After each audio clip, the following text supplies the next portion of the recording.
To really get math Oh, and it's science, okay. You've got to do it. Oh, it's okay. That's why learning on Brilliant.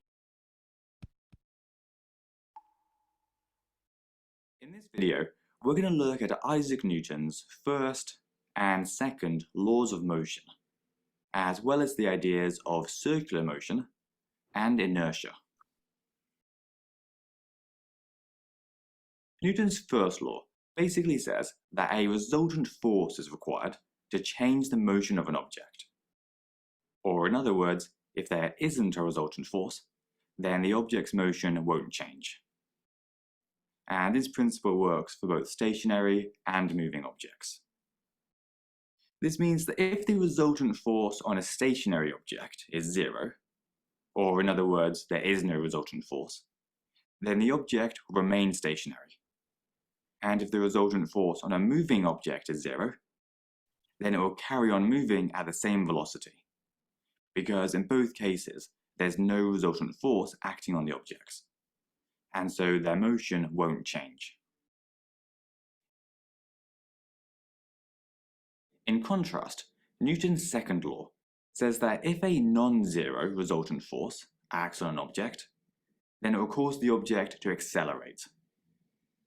And remember, non-zero just means anything other than zero. For example, if we took this particle and we drew some unbalanced force arrows on it, we can see that there would be a resultant force to the right, because the right arrow was bigger than the left arrow. So this particle would accelerate to the right. Now, the confusing bit here is that depending on the initial motion of the particle, this acceleration to the right could result in 5 different things happening. For example, if the object started off stationary, then the acceleration would cause it to start moving to the right. And if the object was already moving to the right, then it would cause it to speed up. However, if the object had been travelling to the left, then the rightwards acceleration would cause it to slow down, because it's acting in the opposite direction. And if the object was travelling to the left more slowly, it could cause it to stop moving entirely, because it was slowed down so much. The trickiest one to understand is that the acceleration could just result in a change in direction without any change in speed.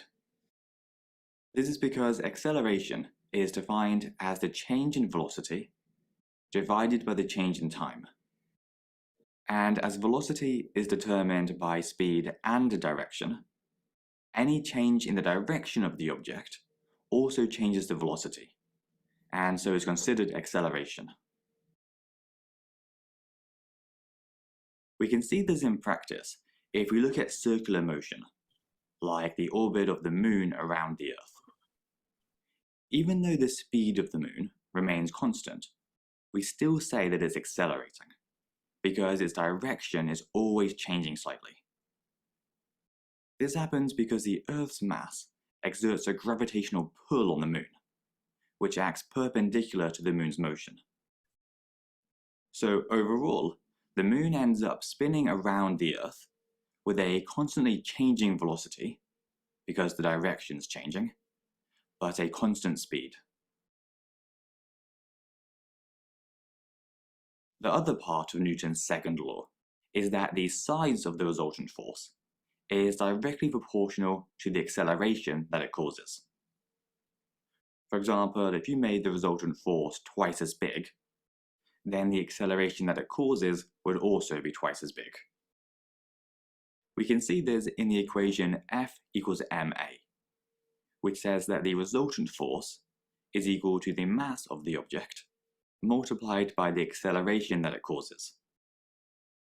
So if our particle from earlier had a mass of 0.25 kilos and was acted on by a force to the left of 30 newtons and a force to the right of 42 newtons, then we could use this information to work out its acceleration. First, we're to need to find the resultant force, which would be 42 minus 30. so 12 newtons to the right. Then we'd rearrange our equation to get force over mass equals acceleration, and plug in our values to give 12 newtons over 0.25 kilos to get an acceleration of 48 meters per second squared. The last thing we need to cover is the idea of inertia, which is the tendency for the motion of an object to remain unchanged. It's basically just Newton's first law, namely that unless acted on by a resultant force, objects at rest will stay at rest, and objects in motion will stay in motion. Meanwhile, an object's inertial mass measures how difficult it is to change an object's velocity, and we find it by dividing force by acceleration, which is just the equation from Newton's second law again. So basically a large mass, like the moon, will have a lot of inertia, so will require a really big force to change its velocity. And even then, the acceleration will probably be quite small. Anyway, that's everything for this video. So if you enjoyed it, then try checking out some of our other physics videos, and we'll see you next. All right, so I believe it's time now. So for those who just joined in, please note that to join in on Nearpod using this code. With that, you should be able to see my screen now on your tablet or phone. All right, in the past month, we have been learning about Newton's laws of motions. So just to recap, what are Newton's laws of motions?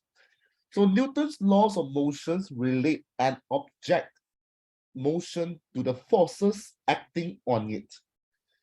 In the first law that we have learned, an object will not change its motions unless a force acts on it. In the second law that we learned, the force on an object is equal to the mass times its acceleration. And the third law that we are learning now is whereby when two objects interact, they apply forces to each other of equal magnitude and opposite directions. So why are Newton's law of motion so important that we have to learn? Well, Newton's laws of motions are important because they are the foundation of classical mechanics, one of the main branches of physics. Mechanics is a study of how objects move or do not move when forces act upon them. So it's in short, the summary of everything is basically means that the three law statements basically means the three statement or law describing the relation between the forces acting on.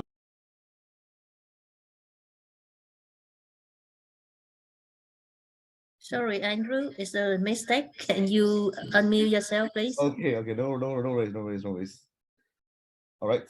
So back to the summary. All right. In short, we learn Newton's laws of motion is because they describe the relation between the forces acting on a body and the motion of a body. With that, we will know how to study this mechanic. All right. Without further ado, let us proceed on with the lesson in proper for today. The third law of motion. Same thing. We have to ask ourselves these questions. What did Sir Isaac Newton means by action and opposite reaction? Remember just now I mentioned about the third law.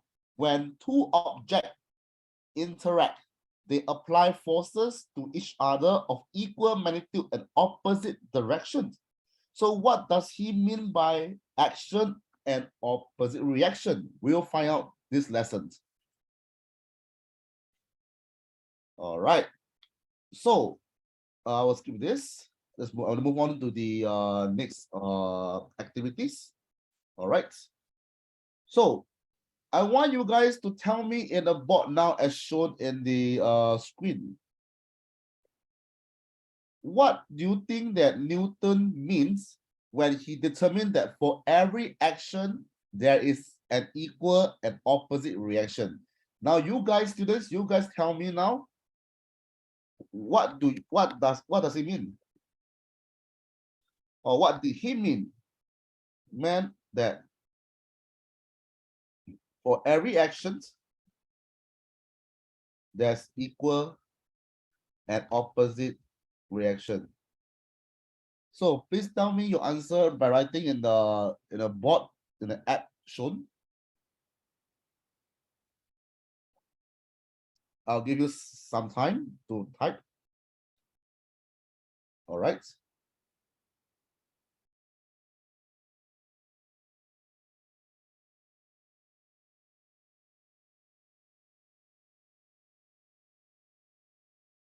So you want them to write to everyone now? Yeah. Yeah, correct. They are writing in their own app. This is a live-based lesson. So they can actually type in the thoughts and we can share each other. All right, Do we need to share the link up top here? Yeah, the link is on top. I'll share in the chat now. It's here. All right. All right, basically when Newton's talk about this, determine that for every actions there is an equal and opposite reaction. So why do we say that? Oh, voucher is entering, okay. Because a force is a push or a pull that acts on the object. All right. So for every action, there is equal and opposite reaction. Why? Because this statement means that in every interaction, there is a pair of force acting on two interactive objects. The size of the forces on the first object equals the size of the forces on the second object. The direction of the force on the first object is opposite to the direction of the force on the second object. So forces always come in pairs. So let me write down what I just said.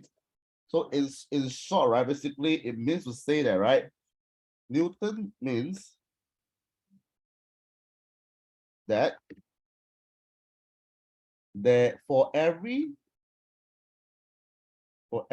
interaction, there is a pair of forces acting on two interacting objects. All right. The size of the forces on the first object is equal to the size of the forces acting on second object. All right. The direction of the forces acting on the first object is opposite to the direction of the forces acting on second object.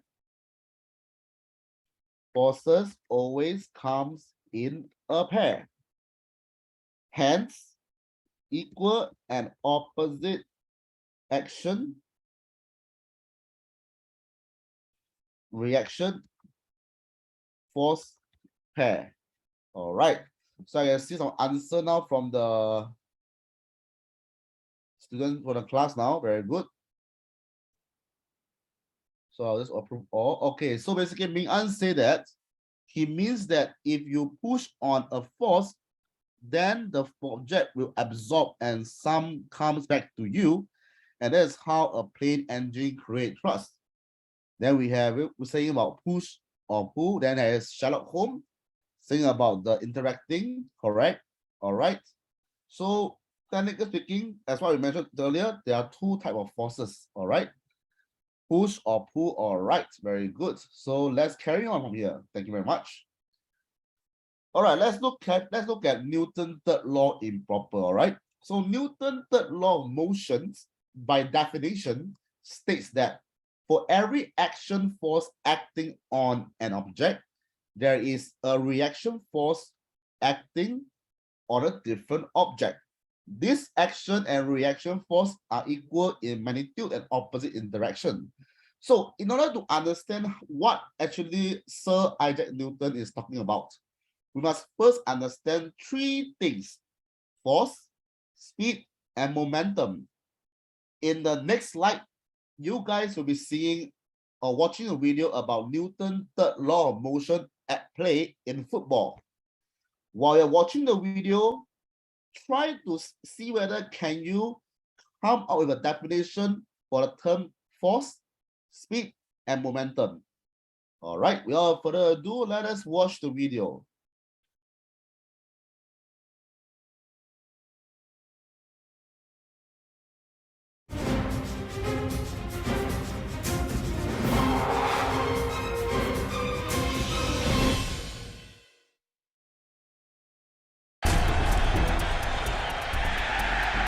Whether it's a lineman stuffing a running back or a safety colliding with a wide receiver, all NFL defenders have a single-minded goal: to stop the ball carrier. The object of making a tackle is you want to get the guy down and limit the amount of yards he's able to gain, especially after contact. When a tackle is performed correctly, it's not just a thing of defensive beauty. It's also an elegant depiction of Newton's third law of motion, sometimes called the action-reaction law. Newton's third law says that each action or force has an equal and opposite reaction. So if I were to push against a body, that body is going to push back against me with an equal and opposite force. An important part of Newton's third law is the concept of momentum, which in football is the mass of a player multiplied by his velocity, represented by the formula P equals mv. NFL players may not know the formula, but they're keenly aware of the role momentum plays in tackling. It's very important to have some speed and momentum as you're going in to make that tackle. The better you're able to use that to your advantage, the better you're able to make contact and get a guy down right away. In every collision on the football field, Newton's third law dictates that the total momentum between players must be the same before the collision as it is after the collision. This relationship is referred to as conservation of momentum. The law of conservation momentum says that the P, the momentum before the collision, is equal to P, the momentum after the collision. This law, represented by the formula P before equals P after, can be illustrated with a simple toy called a Newton's cradle. In this case, we have displaced an initial sphere, and when we let it go, it has some momentum. It's mass times velocity. When it impacts the next sphere, that momentum is transferred through the middle three spheres and then passed on to the final sphere. And so because it has the same mass, it will move away with the same velocity that the first sphere impacted the middle three spheres. The interaction of balls on a Newton's cradle can help illustrate what's known as an elastic collision, defined as one in which there is no loss of kinetic energy in the form of heat, sound waves, or deformation of the object. On the football field, collisions are typically inelastic collisions because kinetic energy is released, mostly in the form of compression between the players' bodies and sound waves. Inelastic collisions are the rule of the day. We see them all the time in football. That is, the energy of motion of two runners. After they collide, that energy is dissipated in deforming their bodies. That's like a spring. So some of your energy of motion went into that compression. You might have heard a loud snap from our pad. Some of the energy of our collision was transferred to the energy in the air that you hear.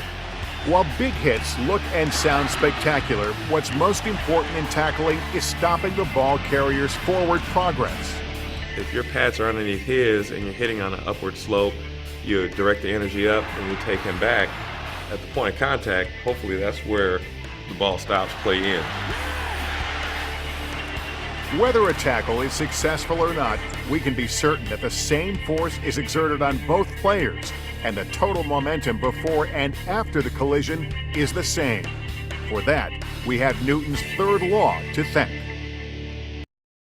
All right, so I believe the video have shown you about force, momentum. Let us carry on with the next activities. One moment, let's wait for it to load. All right, so students, I believe that you have watched the video. Now it's your turn to tell me how do you define momentum based on the video? Same procedure, right on your screen. Under the section on share your thoughts, you can describe what is momentum. P equals to mv. Okay, that's a formula. So what is momentum? How to define momentum? I'll give around 2 minutes for you guys to share. So mv is momentum. So what does it mean? Well, yes, Sherlock Holmes says that when the two objects collide, the object bump into each other as the equal and opposite force. All right. Well, momentum, as you see in the video, is basically significant because it is basically a conserved quantity. Well, so I believe that it is in terms of physics-wise, right? Oh, someone did a post. All right, I believe that you guys actually think about remember the formula P equals to mv. All right, so let's carry on then. So now I want you guys to type in your answers on the screen based on the video. Do you understand what you mean by the momentum before the collision is the same momentum after the collision? Try to explain it. It's okay to give wrong answer. We are all here to learn.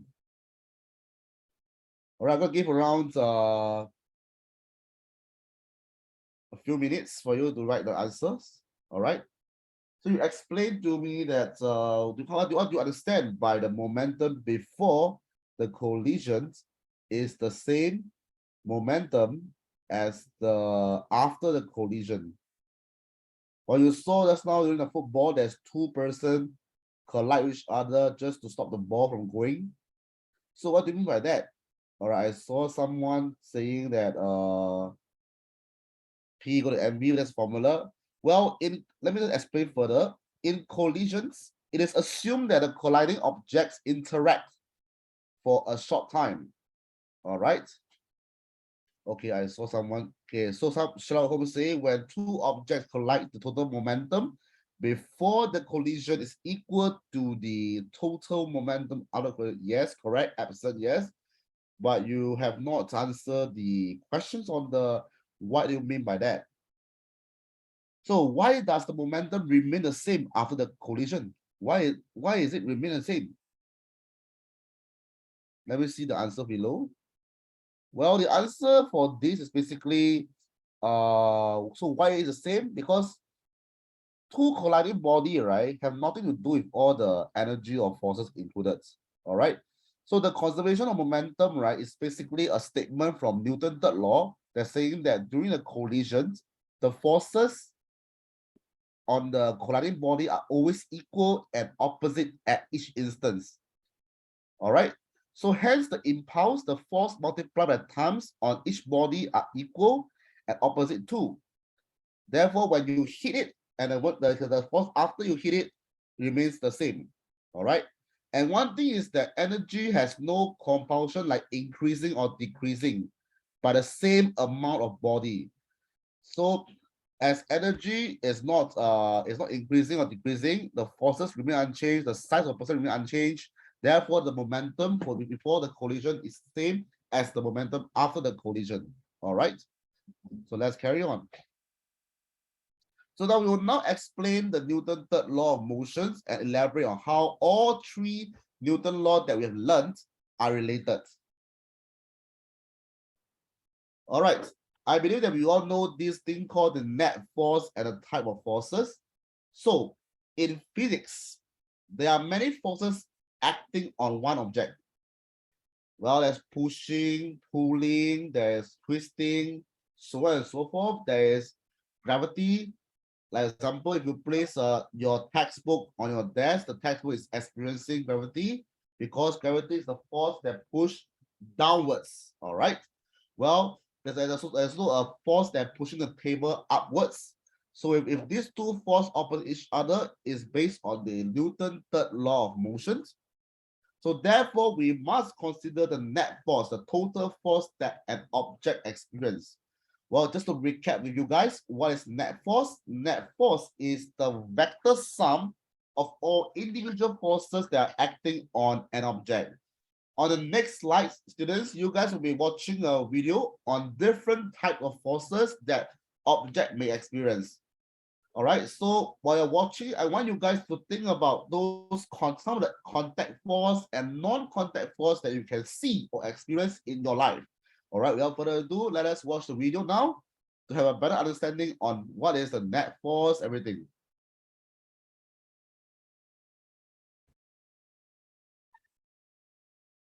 Hey, it's Professor Dave. Let's discuss forces. He knows a lot about the science stuff. Professor Dave explains. There are certain words that are commonly used in the English language which are very important in physics. These are words like work, energy, and force. In everyday parlance, they can mean a variety of things, but in physics they have very specific definitions, so we will need to learn these definitions if we are to learn about classical mechanics. We already went over kinematics, which is the branch of mechanics that studies the motion of objects without referring to forces. So now it is time to learn about dynamics, which is the study of forces and their effect on motion. We will refer to a force as any interaction that, if unopposed, will alter the motion of an object.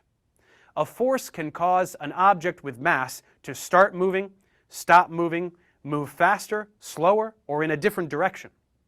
A person can exert force by pushing or pulling. An object can exert force by falling or rolling. A planet or star can exert force through its gravitational pull. Any force must have both magnitude and direction, so forces will always be represented by vectors when we draw free body diagrams. If you push a shopping cart through the grocery store, you are applying force on the cart in order to generate a forward acceleration. This force vector, which begins at the center of the cart's mass, points in the forward direction and also has a particular magnitude depending on how quickly you want to get your shopping done. And this magnitude will be represented by the length of the vector. Some forces are called contact forces because they arise when two objects touch or collide. Pushing a cart forward is an example of a contact force. The same goes for when you throw or kick a ball, go bowling, and even when you sit on a chair, pushing down on it with the force of your weight. Some forces are called non-contact forces. These involve some action at a distance, like objects that fall to the earth because of its gravity. In classical physics, non-contact forces are sometimes called field forces because they typically involve some kind of a field, like a gravitational field or electromagnetic field. In fact, contact forces that describe macroscopic motion are just manifestations of field forces happening on the microscopic level. If you push an object, it moves because of the repulsion between the electrons in the atoms in your hand and the electrons in the atoms in the object. So even though we will discuss many different types of forces in this course, in actuality there are only 4 fundamental ones. Those are the strong nuclear force, the weak nuclear force, the electromagnetic force, and gravity. All other forces are just some variation or application of one of these 4, which we will get to a bit later. Given that any force must have magnitude, we must have a unit of measurement to communicate these quantities. That unit is called the Newton, and it is equal to the amount of force that will cause a 1 kilogram mass to accelerate by 1 meter per second squared. Since these are all SI units, the Newton is the SI unit of force. The Newton is named after Sir Isaac Newton, who put forth the first extensive study of forces in the 17th century. His studies are summarized in the Principia, where he describes the laws of motion that deal with force and mass. These laws changed the world and are considered among the most important accomplishments in the history of science. All right, so let's carry on. I'm sure you guys will know about what is contact force and non-contact force. So now back to the next activities that you guys will be doing.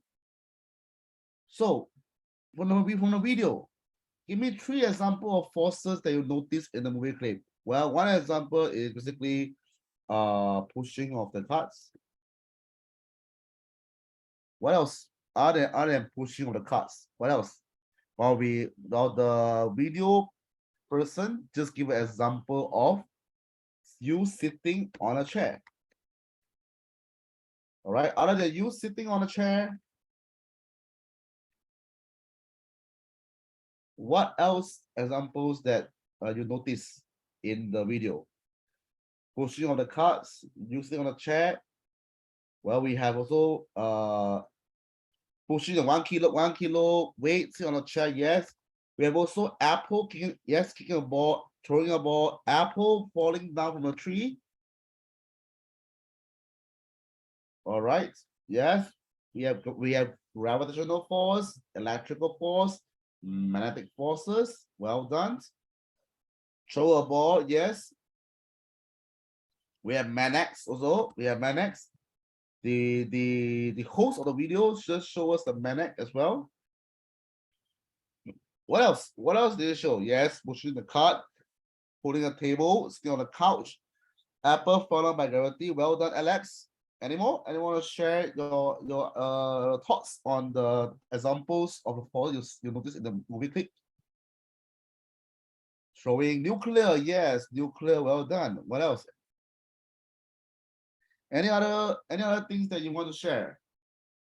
If there's nothing, then we shall carry on with the next slide. So now I believe that after watching 2 videos and understanding about different types of forces that can act on an object at one time, let us apply our knowledge to Newton's third law of motions. Let's recap. Newton's third law of motion states that for every action force acting on the object, there is a reaction force acting on a different object.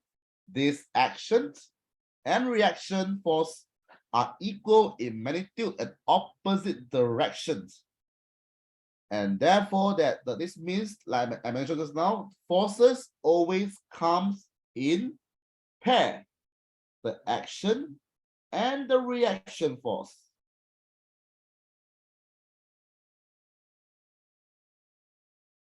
So for example, when you're pushing the box across the room, let's say you're helping your mom or dad to push something across the room, the box, even though you are pushing the box away to another side of the room, the box itself is also exerting a force on you.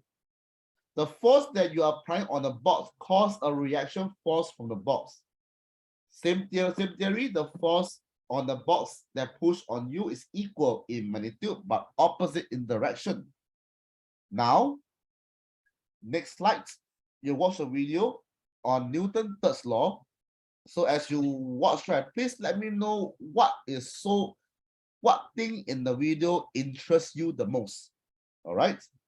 So let's watch the video now and enjoy. The only question you need to ask yourself while studying the third law is, what happens when 2 objects interact with each other? What happens when you place an object on the table? The object exerts a force on the table and the subject exerts an upward force on the object. There are 2 forces that result from this interaction: a force on the table and a force on the object. The magnitudes of the 2 forces are the same, but the directions are opposite. These forces are called as action and reaction forces. The force exerted by the object on the table was an action force, and the force exerted by the table on the object is the reaction force. What we saw here is nothing but a display of the Newton's third law of motion. Every action has an equal and opposite reaction. That's how simple the third law is. Every action has an equal and opposite reaction. It means that when 2 objects interact, there is a force on each object. The magnitude of force on the first object equals the magnitude of force on the second one. And what about the direction? The direction of force on the first object is opposite to the direction of force on the second one. Let's talk about more examples. While a frog is swimming, it pushes the water back and the water pushes its body forward. Now let me ask you a question. Say a bird is flying upwards. Will the Newton's third law apply here? Sometimes the third law is not so obvious. You'd probably say that the bird is the only object here and there's no second object.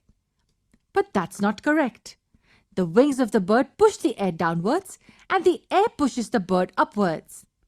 Action and reaction forces make it possible for birds to fly. All right, as you can see, that third law mentioned that no matter what you do, even you are running towards your left, there's another equal force acting on you towards the right. All right, so let's carry on to the next slide. All right, so now in the video you saw birds, you saw frog, and you saw equal things. So now I want you to tell me, in your daily life, give me an example of an action and reaction interaction. I shall start with the first one, which is sitting on a chair. Why? Because when you sit on a chair, the gravity pushes you down, but something is pushing you up. Walking through a strong wind. Very good, Alex. Any other students want to give your answer? Share your example of an action and reaction interaction when you run. Yes, Angela, well done. Good job. When you run, ride a bike. Yes, correct, Nian. Very good.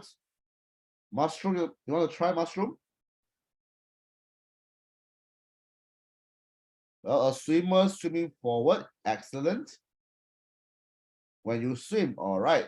Yes, when you swim, when you push something across the room, when you're throwing a ball, when you're sitting on a chair, walking through a strong wind. What else? When you climb something, yes, when you climb something, what else? An airplane flying, yes, correct, a flying airplane, yes. Any other one? Any other examples that you want to share? When you play, okay. When you jump, yes. When the plane flies, all right. Climb a tree or a wall, yes. Excellent. So in short, the third law of motion basically tells you that there's equal forces acting upon each other. For every action force, there is always an equal reaction force in strength and opposite direction. Yes, when you jump, Luna. All right, let's carry on then. Hey, what did I do? Okay. Now it's your turn to draw. Now I want you guys to draw an example of Newton's third law. Remember, just now we have shared a lot of example. We have shared about the chair, sitting on a chair. We have shared about you walking against the strong wind. We have shared about you riding a bicycle. We have shared about you jumping, climbing, running, or aeroplane flying, or you swim. Now it's your turn now to share with everyone in the class what is your drawing example of a Newton third law, and what is the arrow directions of an action and reaction force. All right, I'm gonna give you all 5 minutes to draw. Once you are done, you can just wait for the rest to finish. On my screen, I'll be able to see your drawing. All right, so you have 5 minutes, starts now.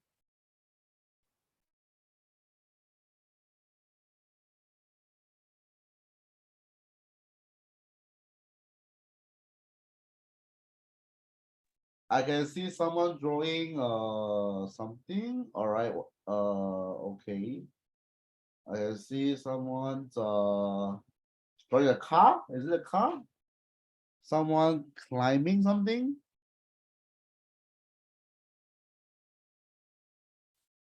Well, just remember, just now we have talked about people sitting on a chair, climbing up a tree.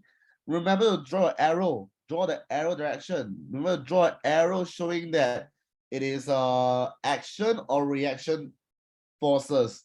Because the main objective for today's lesson is to draw which is the action forces direction arrow, which is the reaction forces direction arrow. All right. All right. So Ming An draw a car. Yes, you have two different opposite direction. One is the action force, one is the reaction force. Well done. We have someone drawing a aeroplane, yes, but I think you need to you need to draw the arrow of the direction. I think aeroplane is basically up and down, if I'm not wrong. All right. Yes, swimming is left and right, correct? The aeroplane is very nice. All right, this is Ming An's drawing. Well done. We have nice. We have this this is Min's drawing, aeroplane going to that direction. So this direction is the action, this is reaction. All gravity is the here and here down. All right, very good. So let's see another one. Oh, this is drawing a tree, climbing up a tree. Very good. Up down reactions. Well done. We have many drawings. Well, nice. All right, I'm gonna give you some more time for you to draw. All right, in another 3 minutes time, we're gonna stop drawing. All right, very good.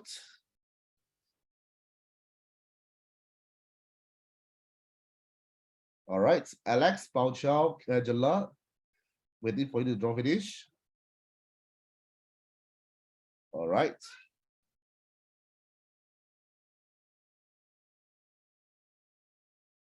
Bawad also waiting for you to finish. All right, 1 more minute. Excellent. So we have someone swimming.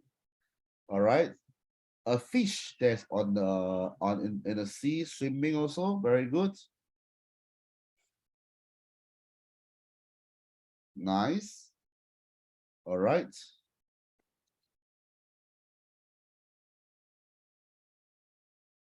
All right, that's very good. All right, let's stop the activity now. Let's carry on. All right, we have talked about Newton's third law on Earth. What about Newton's third law in space? Well, as you know that Newton's third law of motion applies to us every day. Because why? The very simple sentences that Newton's third law basically says that for every action, there is an equal but opposite reaction. However, I'm not sure whether you guys, boys and girls, students, have you asked yourself this thing? Does Newton's third law of motion apply when the person is in space? Well, in the next slide, you will see a demonstration from a NASA astronaut. And I want you guys to think, why is space a good environment to demonstrate Newton's third law of motion? Well, let's check out the video now. Maybe the video explain to us in detail what is it about. Why space is very easy to show third law of Newton's law.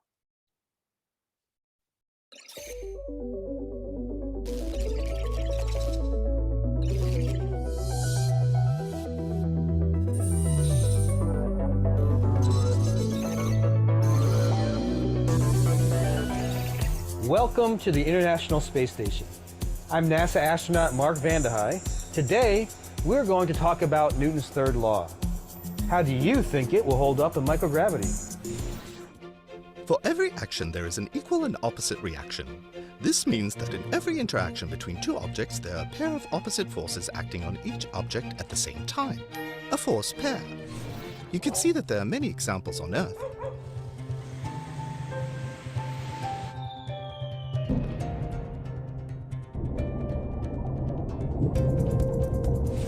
In space, thrusters expel one way and the vehicle is steered in the opposite way. Hello again. More basketball stunts that I can't do on the ground, at least not while getting this much hang time. All right, back to serious business. Got a basketball right here. It's going to be object 1. I'm the second object. If object 2, myself, applies a force to object 1, then that same force will be applied according to Newton's third law by object 1 onto object 2. However, there's a big disparity in the mass. Object 1 is a very light mass object. Object 2, myself, is a larger mass object. So I'm going to try to make myself about the same shape as this ball. See how that works for us. And I'm going to apply that force. You saw that force applied to the ball made it accelerate quite a bit. It really didn't accelerate me much at all. Newton's third law again, but this time we're going to use two similarly massed objects. Joe and I have about the same mass. So Joe, get into a ball. I'll do the same. I'm going to face you this way so I don't throw you into something you can't see. Now I'm going to get into a ball behind Joe, and I'm going to apply a force to him.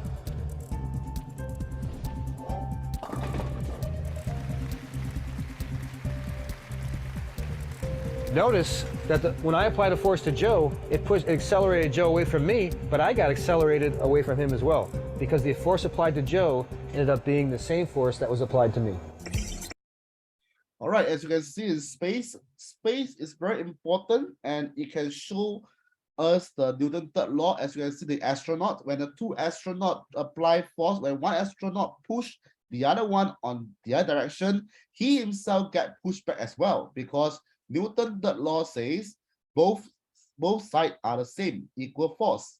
So back to the question earlier, why is space a very important example to show the Newton's third law? Or shall I say that if a basketball applies a force of the same magnitude on a person who is pushing it away, question, why doesn't the person move at the same rate as the ball after throwing it?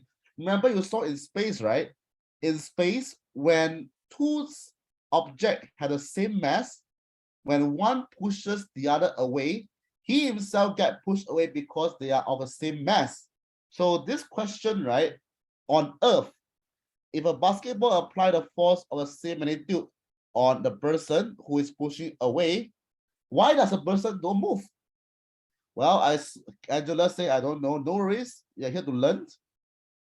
Yes, Alex, you are right. Because the ball is more lighter than the man.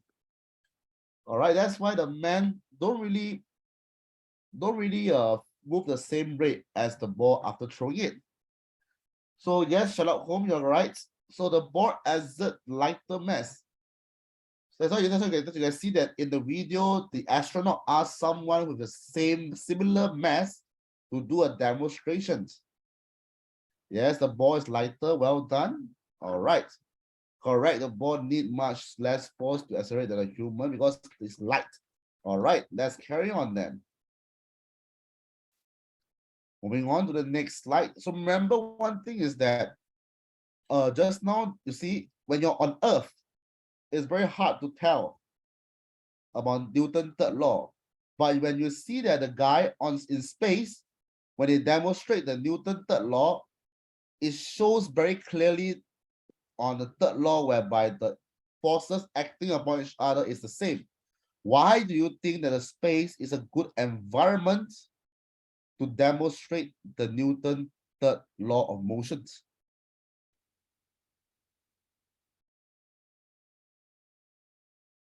Well, one of the important reasons why is because space have no, I would say they have no gravity, whereby you are floating in the, yes, Sherlock Holmes say outer space in the accident environment to demonstrate the law of action-reaction, because there's no friction, no boundary, and there's not much of gravitational pull. Correct, Angela, you're right. Sherlock Holmes, you're right. Because there's not much gravity and the air doesn't have gravity. That's why when two different objects with a similar mass act on each other, they got thrown away in opposite direction at the same rate. Correct, code PR. Without gravity, we can focus on sideways pushing. Yes, correct, they're floating, yes. Space have no gravity, well done. So that's why all your answers actually tells people that space is actually a good environment to demonstrate Newton's third law. Well done, students. All right. Yes, all right, let's carry on then. So let us recap on the Newton's three law of motion, because this lesson will be the last lesson we talk about Newton's three laws of motion. All right, so let's recap. The first law of motion states that an object at rest will always remain at rest unless acting upon by an unbalanced force. An object in motion will always be traveling at a constant speed unless acted by an unbalanced force. So if we want a moving object to stop moving, we must exert an external force on the object in the opposite direction that is moving. This is what we summarize on Newton's first law of motion. Whereas the second law of motion states that the acceleration of an object depends on the mass of the object and the amount of the forces that's applying on it. This means to say that, right, if the amount of forces that is exerted on an object increase, the rate at which the object accelerates will also increase. Likewise, if the amount of an object mass increase, the rate of the object accelerate will decrease. All right. And last but not least, the motion that we all learned today is basically for every action force, there is a reaction force equals to the strength and opposite in direction. Now, in the next slide, we're going to watch a video on how the Newton three laws are related. All right. In the meantime, right, while you're watching the video, please think about what you want to draw or what you want to type, or do you want to explain the all Newton's three laws together? What are example of motion that can explain using the Newton three laws? All right. So let's check out on the video now.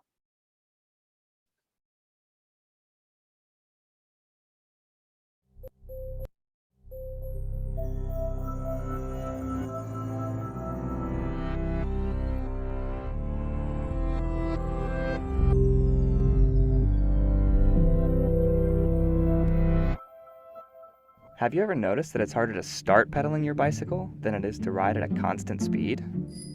Or wondered what causes your bicycle to move? Or thought about why it goes forward instead of backwards or sideways? Perhaps not, and you wouldn't be alone. It wasn't until the 17th century that Isaac Newton described the fundamental laws of motion, and we understood the answer to these three questions. What Newton recognized was that things tend to keep on doing what they are already doing. So when your bicycle is stopped,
the floor and the ball form what's called the action-reaction pair.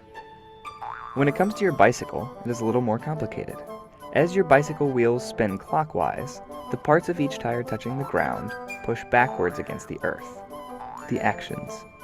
The ground pushes forward with the same force against each of your tires, the reactions. Since you have 2 bicycle tires, each one forms an action-reaction pair with the ground. And since the Earth is really, really, really big compared to your bicycle, it barely moves from the force caused by your bicycle tires pushing backwards. But you are propelled forward.